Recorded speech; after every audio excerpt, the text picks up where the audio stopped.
Yes, muri iyi minsi hari amakuru ari kugenda acicikana ku mbuga nkoranyambaga y'uyu mwana bita Elizabeth Desta.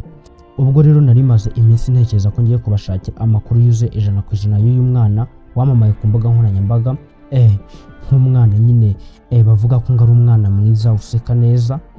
Nandi munsi kururinga kuri YouTube sanga hari umuntu wakoze video hanyuma igira views 120. Gusa icyambabaje nuko nafunguye video nsanga nta kintu na kimwe mu bivugwa yabateguriye bya nyabyo 100%. Ndavuga ni okay, reka noneho nk'umuntu warushaka kugeza ku Banyarwanda cyase abari hanze yarwo bazi uyu mwana Elizabeth Desta, reka mbahe amakuru yuzuye.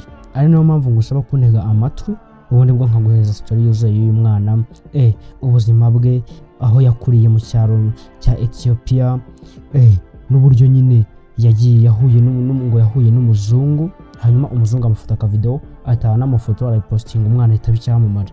Ibyo nibyo rero tugiye kureba, turebe uyu mwana byagenze ute kugira ngo azamuke, kuki abantu benshi bamukunze, yakundiwe n'iki, kuki umuzungu yamukunze, ndeni nyine turebe byinshi. Niyo mpamvu ngusaba gukanda subscribe niba uri mushyashya, ukandika comment bitewe nuko ubyumva, cyane cyane nkagusaba gukanda like ukagaragaza ko wakunze video kugira ngo n'abandi benshi bageze unasharinga video. Twihuta cyane, mwarakoze kuduha support, tugeze ku 2500, ejo ndifuza ko twagera kuri 3. Reka durebere igice cya mbere. Umukobwa woroheje wahinduye isi akoresheje ifoto imwe. Ese byashoboka ko umukobwa usanzwe uba mu cyaro atazi uko isi imureba yakwamamara mu minsi mike gusa? Ese ifoto imwe ishobora guhindura ubuzima bw'umuntu burundu? Iyi niyo nkuru ya Elizabeth Desta, umukobwa ukomoka mu gihugu cya Ethiopia wamamaye ku isi yose nyuma y'uko amafoto ye akwirakwiye ku mbuga nkoranyambaga. Ushobora kuba nawe uri kwibaza ngo ariko se byatangiye biti? Ushobora kuba uri kwibaza akakanya ngo ese ziriya video narebye kuri YouTube niko kuri, cyangwa se Keri Entertainment niho mpaye kuri? Uyu munsi tugiye kubasesengurira inkuru yose twifashishije amakuru yizewe. Nge sinde ubahereze amakuru ataranyaye. Murabizi uyu mwana wenda si umunyarwanda ngo bamukoresha ibiganiro, oya, nge mbahaye amakuru nabashe gushakisha ku nyamakuru bigiye bitandukanye. Elizabeth Desta yavukiye mu cyaro cyo muri Ethiopia, igihugu kizweho amateka maremare n'umuco ukomeye. Nk'abana benshi bo mu cyaro, ubuzima bwe bwari busanzwe, nta byamamare, nta modeli, nta televiziyo cyangwa ubuzima bw'ibitangaza. Yabaga mu buzima busanzwe nk'uko abandi bana babagamo. Ariko nta numwe wari uzi ko hari igihe isi yose izatangira kuvuga izina rye. Icyo gihe nta muntu numwe wari uzi Elizabeth hanze yaho yabaga. Nta konti nini za Instagram yari afite, nta YouTube, nta TikTok, nta kwamamara. Yari umukobwa usanzwe gusa. Mu buryo butunguranye, amafoto yatangiye gukwirakwizwa ku mbuga nkoranyambaga. Abantu batangiye gutangazwa n'inseko ye ndetse n'ubwiza bwe bw'umwimerere. Mu minsi mike gusa abantu babarirwaga muri za miliyoni bari bamaze kubona amafoto ye. Abenshi bibaza bati uyu mukobwa ninde, atuye he, ninde wamufotoye? Hari inkuru zigiye zitandukanye zigiye zivuga ko umunyamahanga ari we wamubonye akamufotora, ariko ubu nta gihamya yizewe yemeza ko aya mafoto yafashwe cyangwa uwo muntu.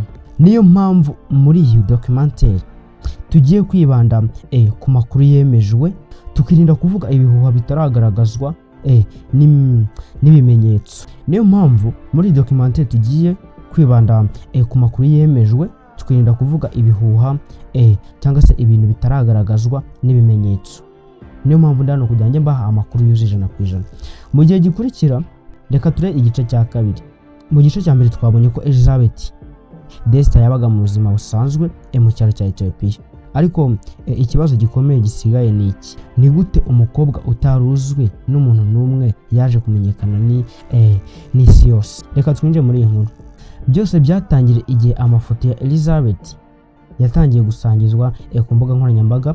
Abantu bamubonye bwa mbere batangajwe n'inseko ye karemano ndetse n'ubwiza bwe butari bwarahinduwe n'uburyo bwo gufata amafoto cyangwa kwisiga. Mu masaha make gusa amafoto yatangiye gusangizwa inshuro nyinshi: Facebook, TikTok, Instagram na X, byuzuye abantu bavuga kuri Elizabeth. Hari abamwitaga the natural beauty of Ethiopia, abandi bakavuga ko ari umwe mu bakobwa bafite ubwiza karemano bwagaragaye cyane kuri internet. Buri munsi abantu ibihumbi n'ibihumbagizi batangiye gushakisha izina rye. Iyo nkuru yagaragaje uburyo imbuga nkoranyambaga zishobora guhindura ubuzima bw'umuntu. Mu myaka yashize byasabaga kujya kuri televiziyo cyangwa muri sinema kugira ngo umuntu amenyekane, ariko ubu ifoto imwe cyangwa video imwe ishobora gutuma isi yose ikumenya. Nibyo byabaye kuri Elizabeth. Nubwo atari icyamamare imbere, internet yamugejeje imbere y'abantu bo mu bihugu byinshi.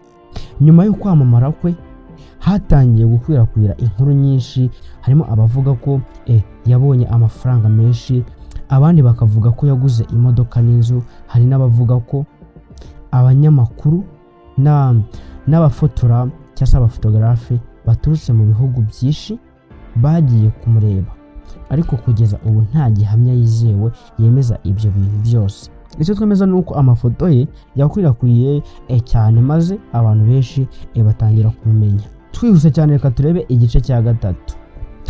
Mureke turebere hamwe igice cya gatatu. Nyuma y'uko amafoto ye amaze gukwirakwira, abantu bo mu bihugu bitandukanye batangiye gushakisha amakuru ye. Benshi bifuzaga kumenya uwo ari we, aho atuye n'ubuzima bwe. Ku mbuga nkoranyambaga hatangiye kugaragara amashusho menshi n'inkuru nyinshi zimuvugaho, harimo amashusho ya AI, harimo amashusho nyine make cyane yafashwe na kamera mwenyewe, ariko amenshi na ya AI. Ku mbuga nkoranyambaga hatangiye kugaragara amashusho menshi n'inkuru nyinshi zimuvugaho, ariko ikibazo cyari kimwe: ni izihe nkuru zari ukuri, cyangwa se ni ibihe, ninde muntu watangaje ibintu byizewe?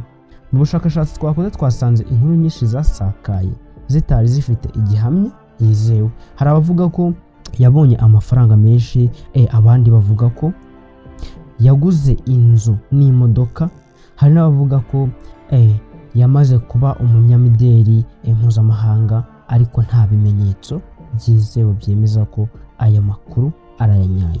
Icyo twemeza ni uko izina rye ryakomeje kuvugwa cyane kuri internet, ariko ubuzima bwe bwite ntibwigeze busobanurwa ku mugaragaro n'ibitangazamakuru byizewe.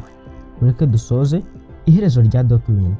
Hari inkuru zigaragaza ko icyamamare gishobora kuvuka mu buryo umuntu atatekerezaga.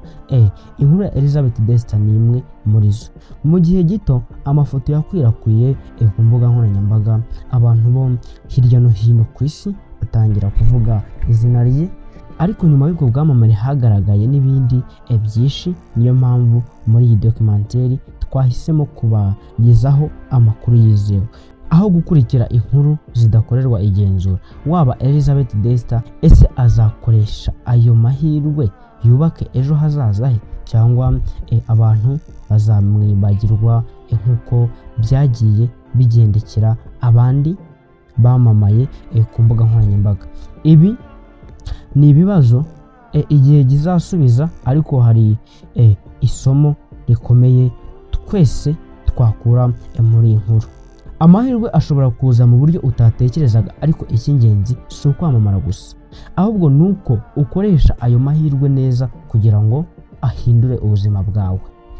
Murakoze cyane kuba mwakurikiye iyi documentary kugeza ku musozo. Niba iyi video yagushimishije, kandi like, subscribe, unakande ku nzogera kugira ngo ujye ubasha kuba wabona notification, kandi dusohora video ihite ikugeraho. Utazacikwa n'izindi documentary zidasanzwe tugenda tubagezaho. Niba hari undi muntu wifuza ko dukoraho documentary, wandike izina rye muri comment cyangwa se mu bitekerezo hasi. Murakoze cyane, nzagenda basubiza gake gake, nzakora uko nshoboye kugira ngo mubashe kuba mwanyurwa. Ndabakunda cyane. Njye mwumva banyita Kelly, ukora ibi biganiro kuri Kelly Entertainment. Ndabakunda cyane, mureke duhure mu yindi video.